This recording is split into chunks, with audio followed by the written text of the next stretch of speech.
All right.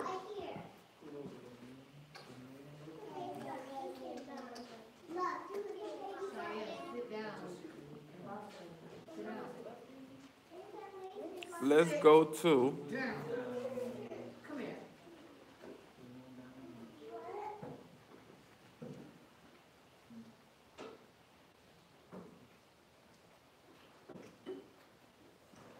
let's go to 1 Peter chapter 2.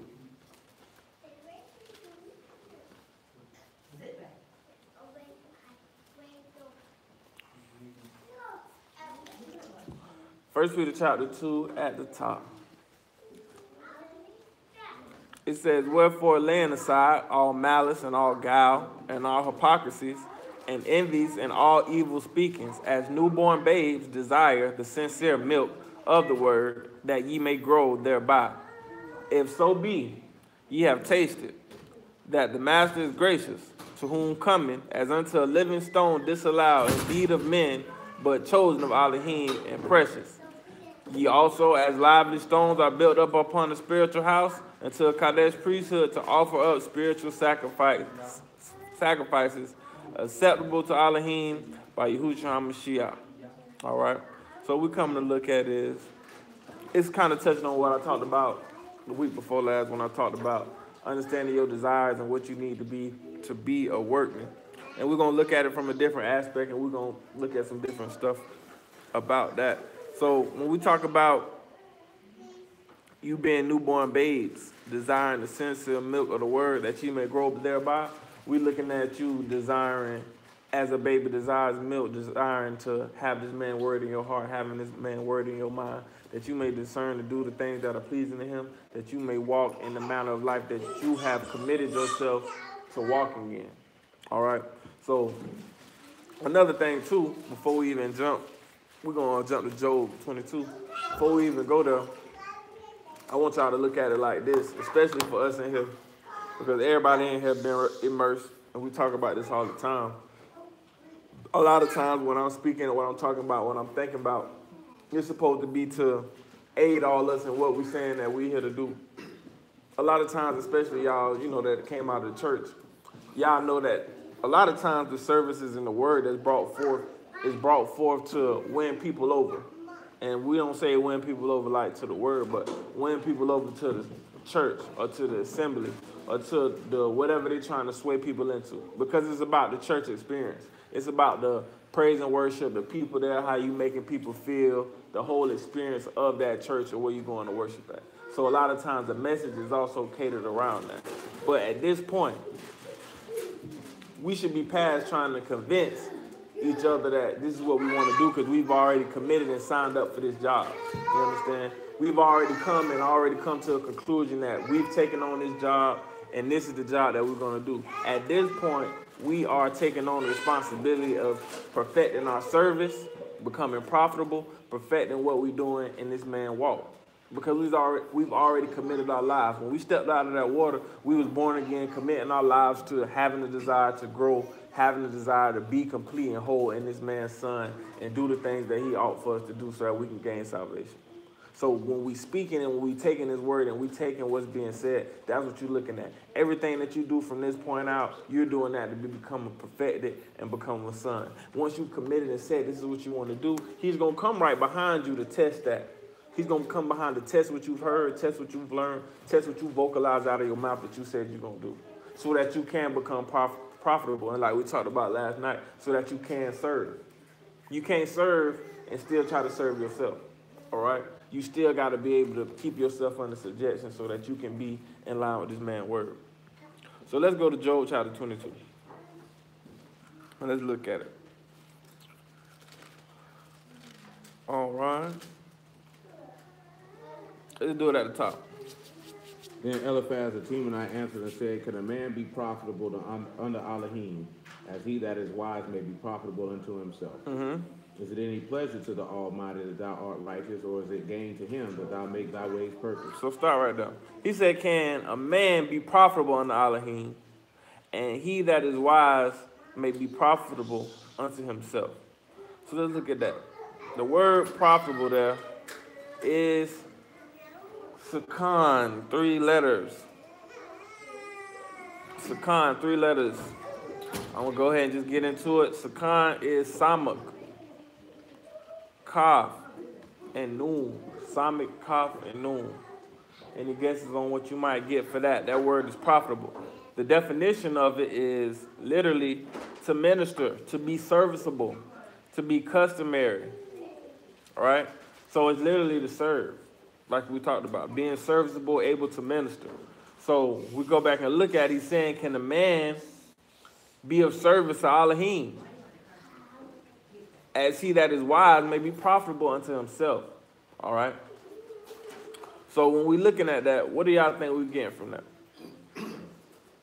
If you're trying to be serviceable or you're trying to be profitable unto Alahym. That's the mark to grab, to hold. Okay.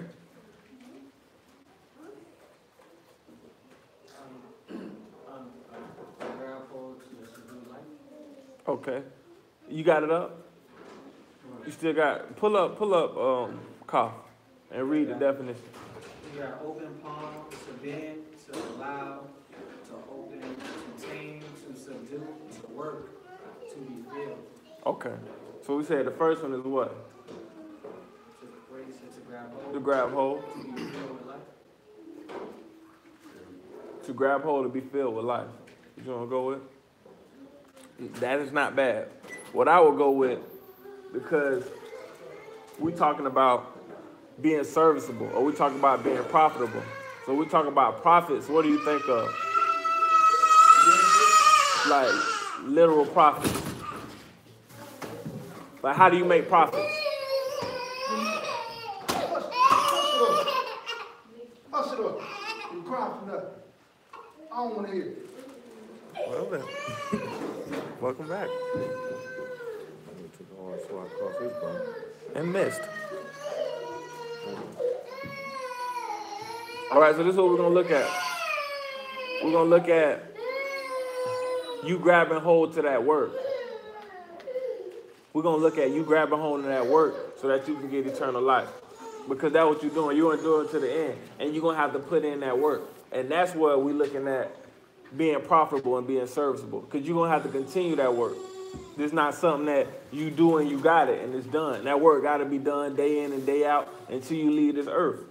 And you got to grab hold of that and hold on tight. And wherever that work may take you, wherever his service, your service to him may take you, you got to have enough faith to hold on to that and do that to the end so that you can gain this man's life. That's what we talking about when we talk about being profitable and serving. Because whatever his will is for you to do, he expects you to do that because that's the job you say you signed up for. Day in and day out, all right? So let's check it out. Let's go to James 2.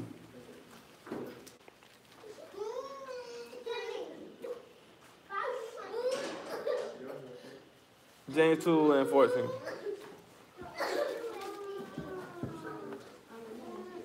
What doth it profit, my brethren, though a man say he have faith and have not works, can faith save him? If a brother or sister be naked and destitute of daily food, and one of you say unto them, depart in shalom, be ye warmed and filled, notwithstanding you give them not those things which are needful to the body, what doth it profit? So let's start right there. So we already see what it's saying. We dealt with this before. We see that he's saying, what does it profit if you're saying you have faith and have not works? Is that going to save you? It's the same thing of us in tongue professing that we serving this man and that we are this man's servants and we are profitable servants to him, but at the same time, you have not grabbed hold to no work. You understand? You have not grabbed hold to your service, meaning you have not been steadfast in your working. It's no different than you being at a job. We all don't work the job. You expected to do the same job as the next man, but the next man stay cutting corners, not really working, making themselves look busy. Now, how that make you feel when you working? When you really working and you see somebody doing that? Yeah, you feel some type of way. Now, we know this the word, and it shouldn't matter what nobody else doing. You're going to do you, and it should be no different at a regular job. You understand? But you got to understand that y'all going to see that, and y'all going to take care of that, and y'all going to handle that. Us being in here together, it's the same thing. Examine yourself. Make sure that you not being that person. You doing everything that you need to do to be profitable with this man, to serve this man, and not just professing that you serving this man. And in that works, you cutting corners. You understand? And indeed, you not fulfilling your end of the bargain, because this man gonna see you about that. We're at 17. Even so, faith, if it have not works, is dead, being alone. Yet man say that thou hast faith, and I have works. Show me thy faith without thy works, and I will show thee my faith by my works. Right. Thou believe there is one Alahym, thou do well. The devils also believe and tremble. But wilt thou know, O vain man, that faith without works is dead? Boom. So this is what we're looking at. And I want y'all to take that in the aspect of your service to Alahym, just like we talked about yesterday. It's not just your service to Alahym. It's in a holistic picture. It's your service to your family. It's your service to your wife if you married. It's your service to kids if you got kids. It's your service to everything that you do. It's supposed to be showing forth how faithful you are to Alahym. You understand? So if you're not faithful with natural things, we can pretty much assume that you couldn't be faithful with Alahym, because he expects that from us here on earth, to show that same consistency and that same faithfulness. So when we're looking at that, it's the same way. Are you cutting corners in aspects of your marriage? Are you cutting corners in aspects of your life and your day-to-day? Because if you cutting corners on a carnal level, we know you cutting corners with Alahym, and it's showing forth that your faith is dead, because you're not fulfilling the works that are required for the position that you've signed up for and say you've taken up.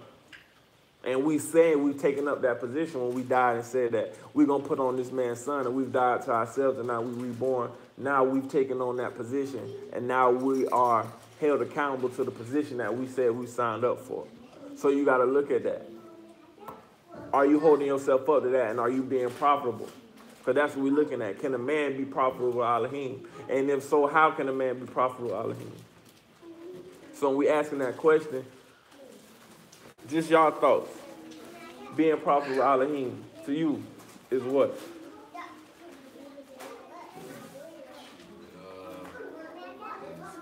Dying to yourself and living for him. Putting on your shot. What'd you say there?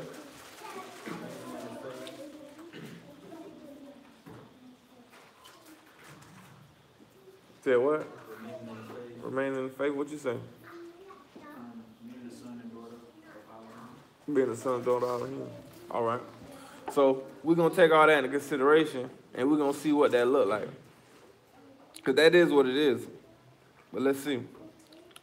Let's go to Ecclesiastes 7 and 10.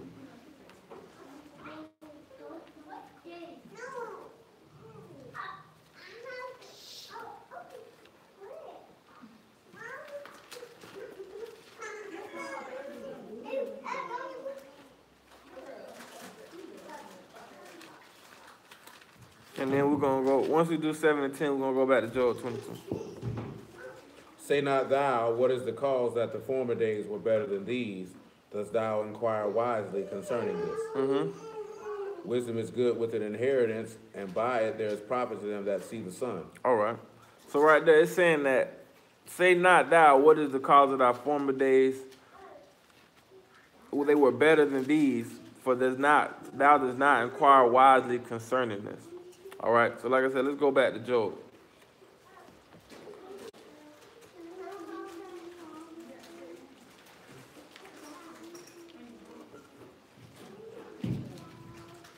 Once we go to Job, we're going to go to Exodus 14. So at Job 22 and 3, well, at 22 and 2, it says, can a man be profitable Alahym, as he that is wise can be profitable unto himself?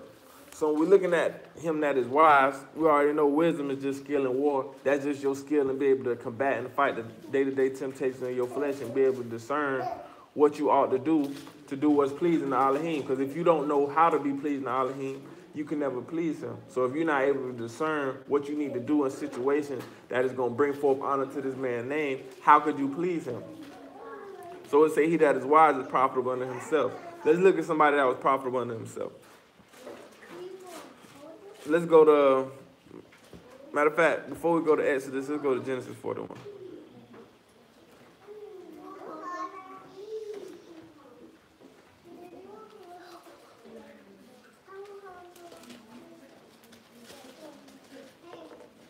And let's go to 30. Let's go to 30. 29. Genesis chapter 41 to 29. Behold, there come 7 years of great plenty throughout all the land of Mizraim. There shall arise after them 7 years of famine. And all the plenty shall be forgotten in the land of Mizraim, and famine shall consume the land. And the plenty shall not be known in the land by reason of that famine following, for it shall be very grievous. And for them that dream was doubled unto Pharaoh twice, it is because the thing is established by Alahym. Alahym will shortly bring it to pass. Now therefore let Pharaoh look out a man discreet and wise, and set him over the land of Mizraim. Let Pharaoh do this, and let him appoint officers over the land, and take up a fifth part of the land of Mizraim in the 7 plenteous years. Let them gather all the food of those good years that come, and lay up corn under the hand of Pharaoh, and let them keep food in the cities, and the food that shall be for store to the land against the 7 years of famine, which shall be in the land of Mizraim, that the land perish not through famine. Boom. Who is this talking? Joseph. All right. We know Joseph was given the power to interpret the dreams. Not only was he given power to interpret the dreams, outside of that, he was only granted that power because he was a faithful and righteous man, because he was able to discern in the various situations that he was in to bring him to this point where he had the understanding to do this, as well as him being in the jail when this started. All right. So when we look at this, what did he tell the Pharaoh that he needed? Or what did he tell the Pharaoh to search out? No, what did he say? Like word for word. He said, let Pharaoh look out what? You said what I say in verse 34. Let Pharaoh do this. And let him 30? The land. Nah, 33. Oh, let Pharaoh look out a man discreet and wise. A man discreet and wise, and to set him up over Egypt. Let's look at discreet. Discreet is to separate mentally. I'm looking at Strong's definition. To separate mentally, to understand, to attend, to consider, to be cunning, to be diligent, to be direct, to discern, eloquent, to inform, to instruct, to have intelligence, to perceive, prudent. All right? To think, to teach, and to understand wisely. You know what I'm saying? So now we're seeing the type of man that he's telling him to seek out. And we already know wise is the same word, to calm, intelligent, skillful, cunning, skill at war. So that's what we're looking at. It's the same wise we use in Job. And we came here to look at that, to see that this is the man that Joseph told Pharaoh to seek out. So what does Pharaoh do at 37? And the thing was good in the eyes of Pharaoh and in the eyes of all his servants. And Pharaoh said unto his servants, can we find such as one as this, a man in whom the Ruach of Alahym is? Pharaoh said unto Joseph, for as much as Alahym have showed thee all this, there is none so discreet and wise as thou art. Thou shalt be over my house, and according unto thy word shall all my people be ruled. Only in throne will I be greater than thou. Pharaoh said unto Joseph, see that I set thee over the land of Mizraim. And Pharaoh took off his ring from his hand and put it upon Joseph's hand, and arrayed him in vestures of fine linen, and put a gold chain about his neck. Start right there. So now we see that he's appointed Joseph to be this discreet and wise man, to be second in command under Pharaoh. We already dealt with this, how Joseph is a similitude of the Mashiach, and him being in the similitude of the Mashiach. Yahuwah being Pharaoh, and Joseph being the son of man, given dominion and only under and rule and the throne. So when we look at this, take the characteristics Joseph had, because he was a carnal man. These are the characteristics that we must possess to be able to be profitable, because Joseph was profitable. Was he just profitable to himself? Because that's what it said in Job. He said the wise man is going to be profitable unto himself.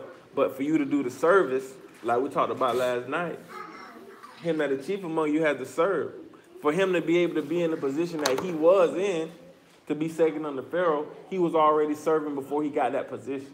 You understand? Before he was lifted up to that position, he was already in a position of servitude, and he still had the wisdom and the discreetness in the position that he was in. A lot of times, and we talked about this before, people, you want to be in a position where you have that power. You want to be in a position where you have that authority, and you have that, not just authority, but you have that, what's the word I want to use? Well, authority is the best word. Probably the position of authority where you have to have that accountability You have to look at, you have to already possess those qualities for you to be successful in that position, for you to be profitable. So a lot of the things that we looking for y'all to do for us in our life, be able to give us these gifts as what he gave Joseph, to give us the strength that we need to overcome situations and endure, we have to already have come with him with that wisdom. We have to already come to him humble and discreet, so that when he give us these things that we able to discern properly and we can be profitable. Because if he would have gave this gift to somebody who had not been able to be wise and not been able to be eloquent and be a man of understanding, when he got this gift and when he got this power, when he got this position, he would not have been using it in a profitable manner to bring esteem to this man's name. So a lot of times we look at a position of power as something this serious, but word-wise, when they talk about a bishop being blameless or being over assembly or being over a group of people, one of the things it say is, matter of fact, let's read it. What's that? Corinthians? What it say? That's what's that? Ephesians?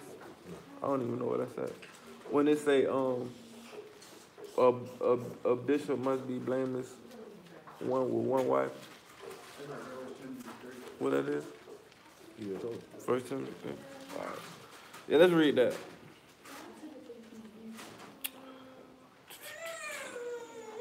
Just so you can see this. At the top. 1 Timothy 3:1.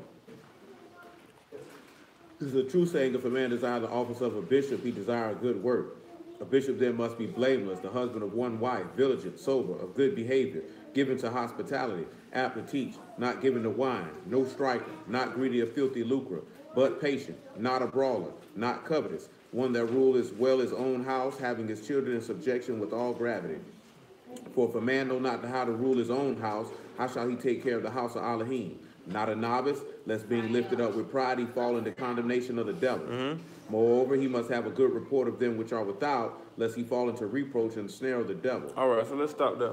The reason we came to read that is because we're looking at, for someone to be a bishop or the office of a bishop, for one, they say he got to desire a good work. I mean, he has to have the desire to want to be profitable and the desire to want to serve Alahym in everything that he does, which is why the qualifications show forth that he has to be a good husband, has to be blameless, he has to be given a hospitality, a man that can run his household and run his children, because you've already shown that with the responsibility that he's giving you, the children and the family, you're able to hold that and use that in wisdom and use that discreetly. So we are to assume that you're ready for the next position based on you being able to hold on to this standard of living that he's requiring of a regular person to do. Because there's people who don't teach that have these qualifications. So to get to that next step and to get to that next level, you're going to have to be discreet and wise, wouldn't you say? Would this not be describing a discreet and wise man? These characteristics? So this is something that he's already expecting us to have to get to that level. So this is what I'm saying. Even if you don't want to teach, even if you don't want to be a bishop, you want to be serviceable and profitable, meaning you want to be able to be in line with the qualifications for that next level, because that could possibly be his will for you. Especially if you're a man, because you never know. A lot of these people that was in this word, they didn't just come up and say that I want to do this, I want to do that. Go sit down. Go sit down. They're going to fall out in the middle of the floor. That's what you want to do anyway. He's getting better. He's going to his seat now. He ain't going to attach me. He's going to cry. But he went back to his seat. Yeah, he tried to fall out in the middle of the floor and flirt with them old women. You better watch him before he turns into a picket slinger. You seen it. He out the floor like this here. Come rub my belly. Mar, it's over. It's over.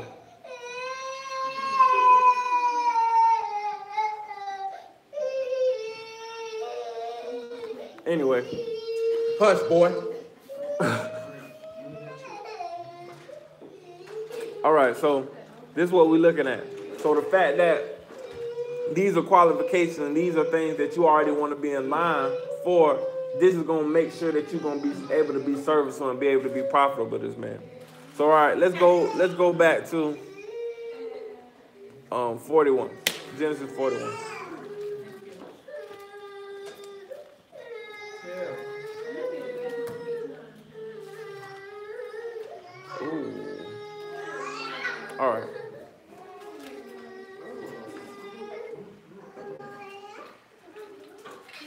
made him ride in a second chariot which he had, and they cried before him, bowed the knee, and he made him ruler over the land over all the land of Mizraim. All right, so let's start there. That's what I want. He made him ruler over all the land of Mizraim. We already know what Mizraim or Egypt is similar to, though. Or what does it mean in the language? What does Egypt mean? Bondage. So this is what we're looking at. We're looking at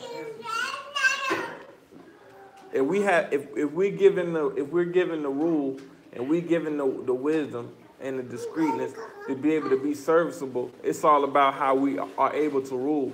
You understand? He said he knew this man was going to have to rule, and this man was going to have to he knew that Joseph, or this man that he chose, was going to have to be able to take out the commands that was given. He knew that this person had to have these qualities. It's the same thing. If we taking up this work and we saying that we know to be prophet, we have to be like his son. His son had a play-by-play of what he had to execute, and he executed it flawlessly. This is what we're going to have to be able to do to be able to have rule over your flesh. Because for you to rule over your flesh, you're going to have to rule over your flesh the same way, flawlessly. That's why he expects us to be perfect. Walk perfect before your Alahym. He expects us to be perfect because the office that we must execute as being in his son is perfection. How can you have rule over the land? How can you have rule over bondage in Egypt without that discernment and without that wisdom?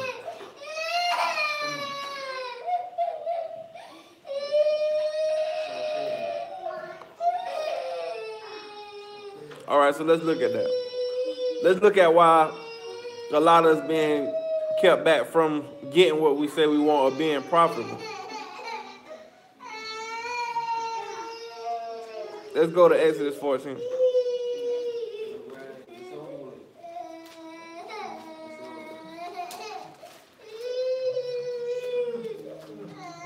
Hey, you see if his cup over there?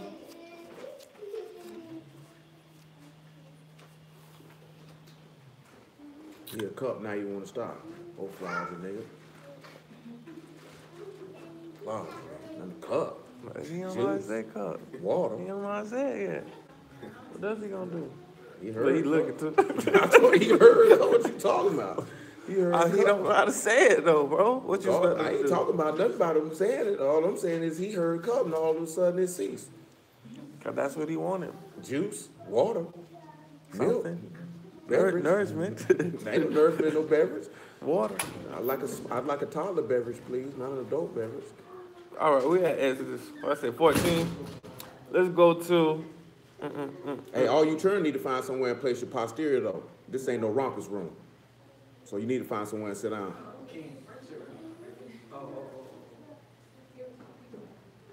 Exodus 14 and 10.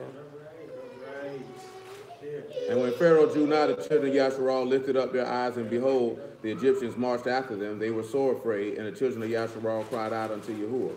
And they said unto Moses, because there was no graves in Mizraim, thou hast taken us away to die in the wilderness. Wherefore hast thou dealt with us to carry us forth out of Mizraim? This is not the word that we did tell thee in Mizraim. Let us alone that we may serve the Egyptians. For it had been better for us to serve the Egyptians, that we should die in the wilderness.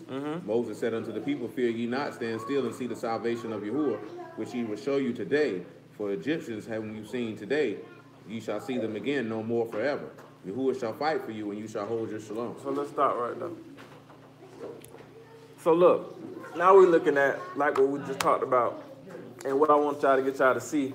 A lot of the reasons that people are not able to be aligned with this man's word and not able to be profitable to this man is because he's bringing people and trying to lead people down the path that they say they want to go. They say they desire to do this. They say they desire to do that. But when he take you down these paths and these tight straits and these narrow places, just like he brought them down into the Red Sea and the narrowness of the sea, for them to cross over, for him to bring them and to give them something that they had never seen before, because all they knew was bondage.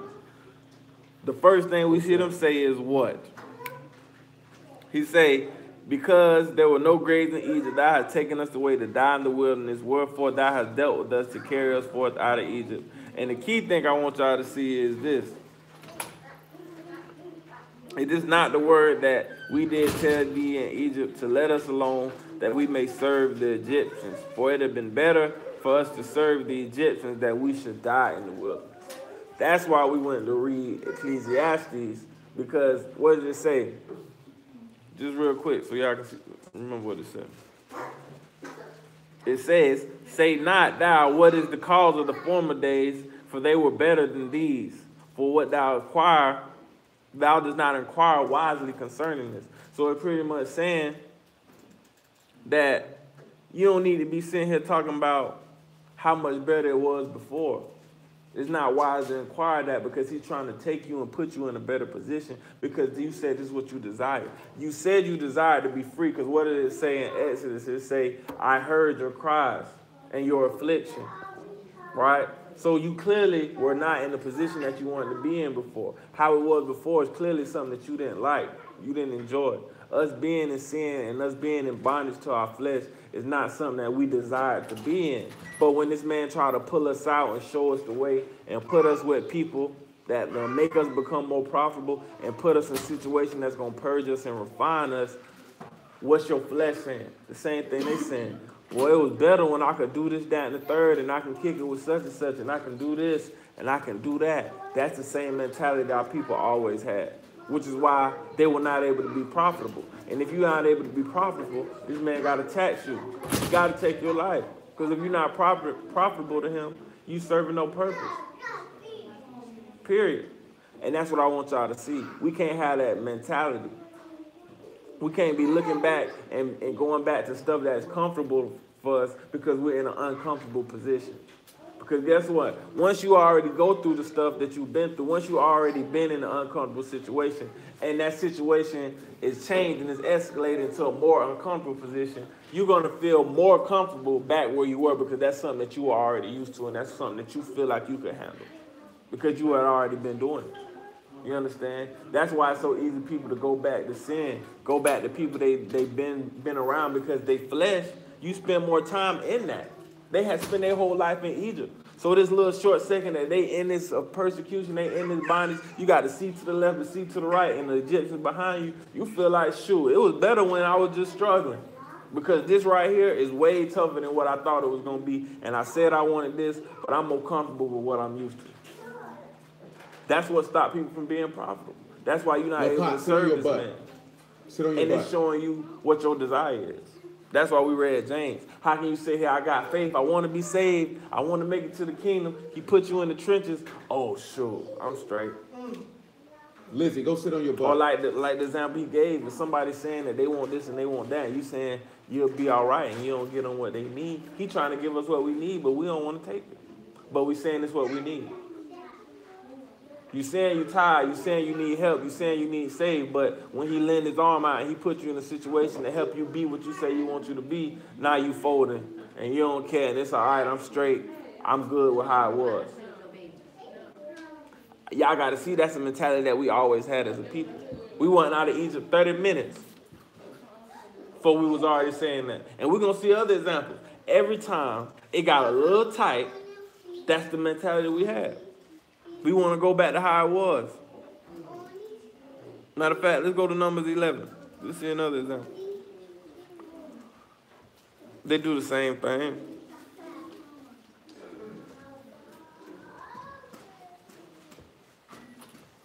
Numbers 11 at the top. King, you go ahead and park your butt too. When the people complained, it displeased Yahuwah, and Yahuwah heard it. And his anger was kindled, and the fire of Yahuwah burnt among them and consumed them that were in the uttermost parts of the camp. The people cried unto Moses, and when Moses prayed unto Yahuwah, the fire was quenched. And he called the name of that place Taberah, because the fire of Yahuwah burnt among them. The mixed multitude that was among them fell a lusting, and the children of Yasharal also wept again, and said, who shall give us flesh to eat? So start right there. It say the mixed multitude that was among them fell a lusting. A lusting.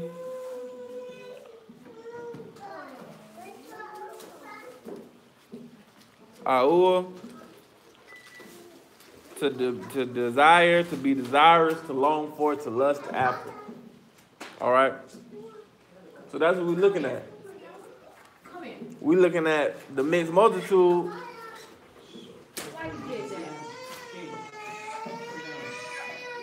butt crack today. That wasn't nice.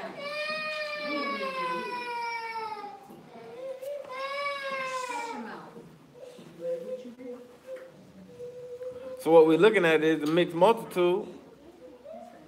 They fell lusting. And the children of Israel also wept again and said, who will give us flesh to eat? So this is what we're looking at. We're looking at them going to lusting is their desires are turning from one to please Alahym to what? One to please themselves. Looking for flesh to eat. Looking to serve their flesh. Because guess what? They're in a trying time right now. So naturally, if you're thinking carnally and you're not using any wisdom and you're not discerning and you're not being discreet in how you're moving, you naturally are going to be able to be swayed by your lust or your flesh because that's what you're used to and that's what you're accustomed to. And that's what we come here to look at. The pattern of how our people have always been swaying back to what we used to. And to get what we want, we're willing to compromise this man's word. You understand? And that's something that is going to cause us to be unprofitable. You see what happened to all the people that was out there complaining and he was displeased with them. It say he consumed them and burnt them that were in the uttermost parts of the camp. Once you're not profitable, that's it. And like we talked about last night, the reprobate mind, that's you just doing stuff that you know is wrong and you cool with doing it and you going to rock it how you going to rock it. That's all that is. Because it's nothing that's restraining you because your desire is already sold. You're sold. You're sold on your flesh. Your flesh is gave the offer and you've bought into it, and that's it. It ain't no different than people who do stuff that's harmful for themselves naturally. People that smoke cigarettes after a lung surgery. You know what I'm saying? After this surgery, they say, don't go back there and smoke them cigarettes. You're already sold. Because guess what? You know you shouldn't be doing it, but you already sold on doing it, and you're going to do it anyway because that's what you want to do, no matter what the consequences is. You pretty much saying, I'm going to smoke this cigarette, and if I die tomorrow, I die tomorrow. That's how niggas feel about y'all. That's how niggas feel about sinning. Because they'll go out and do what they want to do and charge it to the game. Like, if I don't make it, I don't make it. Because your desire is not to please this man and to be profitable. You pretty much marking yourself for death. That's why I say if you're giving over the reprobate mind, that's pretty much it. Because you've already said that you don't care. And that's what we're talking about. That's what we're looking at when we talk about being serviceable to him. It ain't no need of being in the middle, faking the funk, saying that you believe in this man and saying that you got faith in him. And then works, you're not doing the stuff you do to be profitable. It's the same thing as complaining. It's the same thing as looking back. It's the same thing as desiring to be how it was before, looking back on the former days, thinking about how it was before I made this decision to say I'm finna serve this man. Because that's what people do all the time. You say this is what you want to do, and then when he show you out, now you sitting there sulking, looking crazy, talking about, I want to go back. What people going to think? Or the people who don't care just going to do it anyway, as we all done seen. They just going to jump back out there, and it is what it is, and I don't care. Either way, it's all ugly. It's all ugly however you want to cut it. If you're not 100% with it, and you not being 100 with yourself and 100 with Yahuwah, you might as well be back out there doing what you're going to do. And that's what we're saying. If you looking back on that and even thinking about that, you showing forth that your desire is still on that. Because that's what they were saying. We ain't even get down here. This is what they saying. Read 5. Because this is what they thinking about. They ain't thinking about the promised land, milk and honey, vineyards you ain't plant, houses you ain't build. This is what they thinking about. We remember the fish which we did eat in Mizraim freely, the cucumbers and the melons, and the leeks and the onions and the garlic. But now our soul is dried away. There is nothing at all besides this manna before our eyes. Boom. This is what I'm saying. What you do have, what he left you with, what you ought to be content with, like it say, give you meat for you, provision for you. You're not happy with that because you're still thinking on what you had before. You're not thinking about him putting you in this position. He feeding them manna so they can go have the abundance of the land that all these nations want and all these nations fought for. They couldn't just stand to eat the manna for that short time. That's how we look at life, because we so used to our flesh. And that's why we can't prosper. That's why we went to Joseph. Joseph stayed down from his brothers persecuting him, selling him going to Egypt, being tempted, being tried, being locked up. He stayed down, looking forth on what he didn't know was going to happen. He didn't know he was going to go and be second to Pharaoh. But he stayed down. And if he died in jail, he died in jail. If he never was nothing, that was it. He stayed faithful. He stayed true. You got to have that mentality. That was their problem in the wilderness. They ain't had that mentality. You still looking back on what, if he already brought you in the Red Sea and he told you you're not going to see Egypt, you're not going to see no more Egyptians no more after the day, what did you even think about Egypt for? You either don't believe what he told you or you don't care what he got for you. Either way, you don't believe. Either way, it's disbelief. Either way, you unfaithful and you're not profitable. That's what we got to meditate and set our mind on to see. It's that simple. All right? Let's look at this. Let's go to 1 John 2 and 16. Talking about they fell lusting. This is why they fell lusting.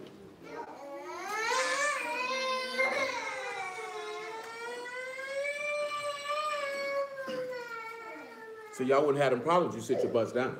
You wouldn't have them problems. I don't have that problem.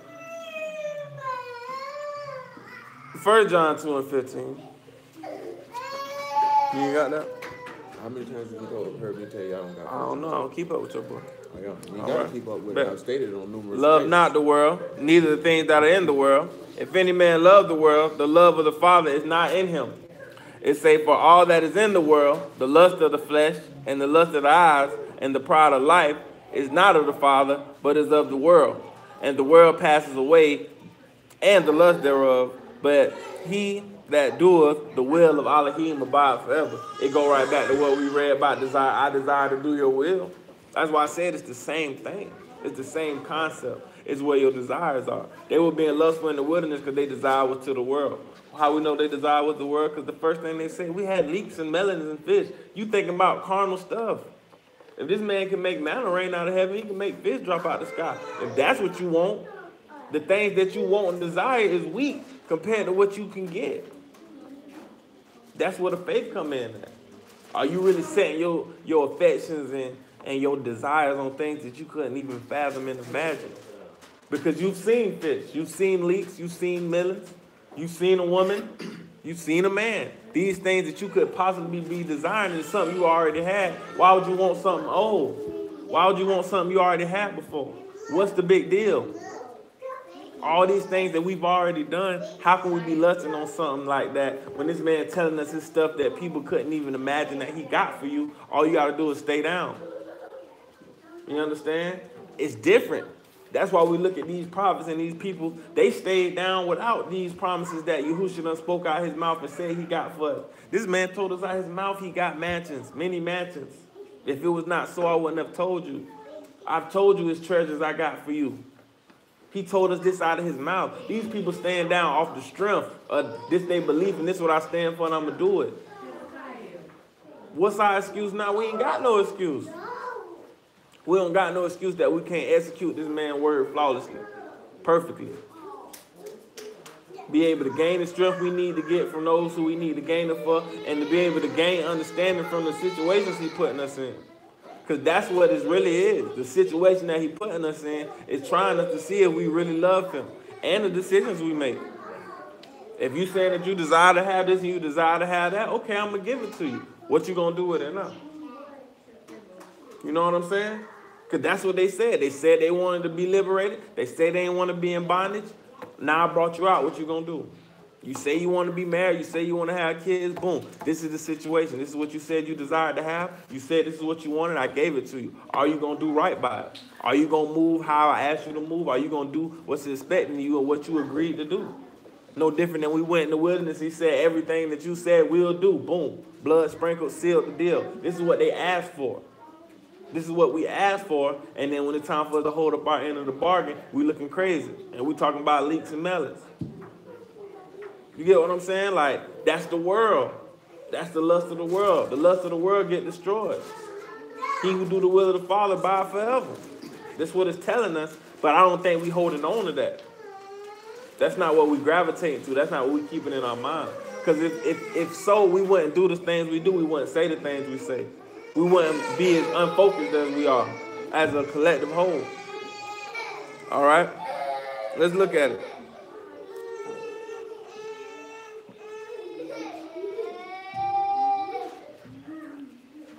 let's go to Exodus chapter.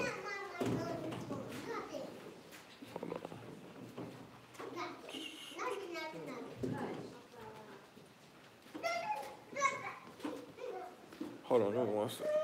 Sit down, Mari.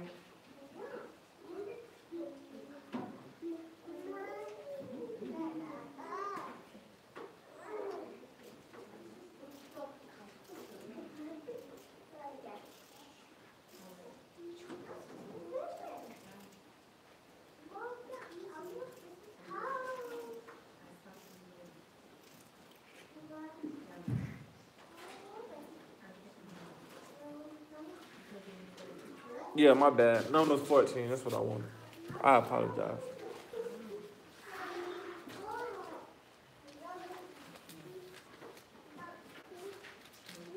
I apologize.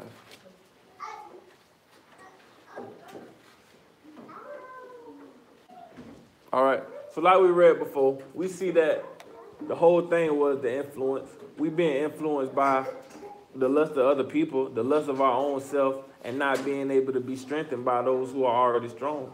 Because us being a family and us being the word together, we're supposed to be strengthening each other by the like situation that we're going through. If I'm going through something or the next man going through something, you should be able to be strengthened by what that person going through, knowing that there's other people going through the same thing, and this is the test and trials of me being and doing what I say I want to do, and being where I say I want to be, and him doing the things that needs to happen for him to place me at that point when I need to be there on his timing in line with his will.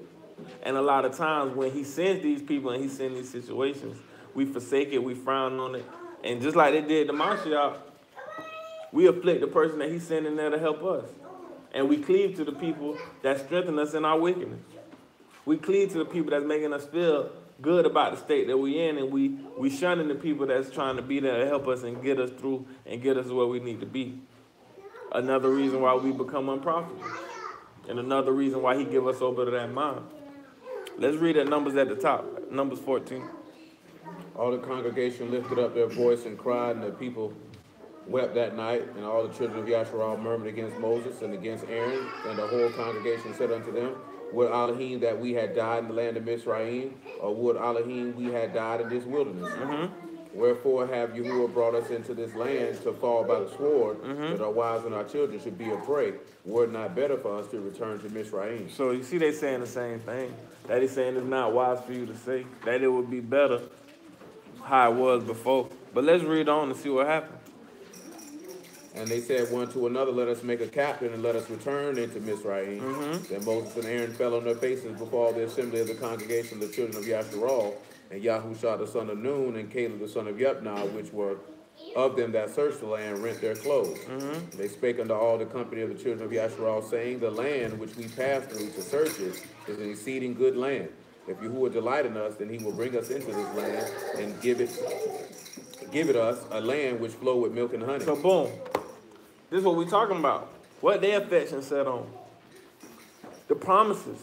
The hope is in the promises that's already been made. They haven't seen it, just like the next people haven't seen it. They spied and searched out the land to give back report. But Caleb and Moses are just simply relying on the faith that's given and what the report has been given back, because they know it's certain and true.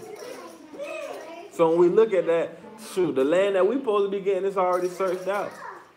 You already done went to the grave and came back and told us what he got going for us. All we got to do is wait for it. Because it's already signed and sealed. He's already given us hope and given back and brought back report on what it is they're waiting for us. We just got to take hold to that and hold on to that. But see, let's see what they do. We at 9. Only rebel not ye against Yahuwah, neither hear ye the people of the land, for they are bread for us. Their defense is departed from them, and Yahuwah is with us. Fear them not. But all the congregation bade stone them with stones, and the esteem of Yahuwah appeared in the tabernacle of the congregation before all the children of Yasharal. And Yahuwah said unto Moses, How long will this people provoke me? How long will it be ere they believe me for all the signs which I have showed among them? I will smite them with the pestilence and disinherit them, and will make of thee a greater nation, mightier than they. So boom, you got to understand that the pattern of behavior is there. It's showing forth it is there. The difference is now we supposed to be, like I say, this stuff is supposed to be an example. It's supposed to profit us now so that we can see these stories and see these accounts and understand that the same mindset they had then is the same mindset we see amongst our people. We see people that's trying to discourage people from their hope, discourage people from their faith because they want to do what they want to do. And at the end of the day, those who have hope in his promises, have hope to gain this man eternal life, people not cleaving to that. People not cleaving to that. They want that feel-good message. They want to go in there to the church, just like we talked about. They want to have the experience and feel the spirit and this, that, and the third. It ain't nothing but them trying to please their flesh. It ain't nothing but them leaning on their emotions. All right? You leaning on your emotions is still just your flesh. You being led and you being guided by the feelings that you having at that present time is what separates you from Alahym. Because, yeah, you're still in the flesh, so, yes, you're going to have emotions, which are temporary. Just like your flesh is temporary, it's what you do when you have those emotions. When you have those emotions, do you lean on this man's word? Do you lean on other strong people so that you can be comforted? Do you comfort yourself in the hope that the things that you're going through and the feelings that you're feeling, this man felt himself personally? And you know he still stayed silent and he still executed his work. This is what we're looking at. So a lot of times when you're having those feelings, when you're having those emotions, when you're feeling that doubt, and when you're feeling sad and you're feeling scared, and you don't know what to do, you don't know what your next move is, these are feelings that every person has felt. It's what you do with these feelings. Do you have these feelings and you do stuff that you ought not? Do you start fulfilling the lust that come behind those emotions? Because that's what was going on in the wilderness. It was the lust that was driving their emotions. They had the emotions and those desires took over. Hunger is a temporary emotion, is it not? It's an easy fix, is it not? But you being hungry, you having that temporary feeling causes you to what? Think on the past. Think on, oh, it was better like this and it was better like that. It's the same thing with guilt. You making the wrong decision, you making a bad decision. Now you feeling sad or you feeling like you made the wrong decision. Is that going to make you divert back to your old ways? It's just a temporary feeling, and it's usually an easy fix. If you leaning on this man and allowing him to fix it. It's no different than you grieving. It's no different than you being sad. All these feelings can be fixed with a temporary fix. Are you sitting here and waiting for him to fix it? Or are you leaning back on what's comfortable to you? Are you leaning back on what feels good to you? Are you reminiscing on feelings and actions that made you feel good temporarily? Because that's all the slavery and that's all the bondage was. Us being in our flesh and us being in sin, that was it. We had spurts of temporary pleasure that masked the feelings that we was already having, and they were still there the whole time. Are you really letting this man heal you from all your pain? Wipe the tears from your eyes? Is this still your hope? This is what we're looking for. This is what we asking him to do, but are we allowing him to do that? All right? Let's go to Romans 8. Let me start, though. Little boy, go sit down.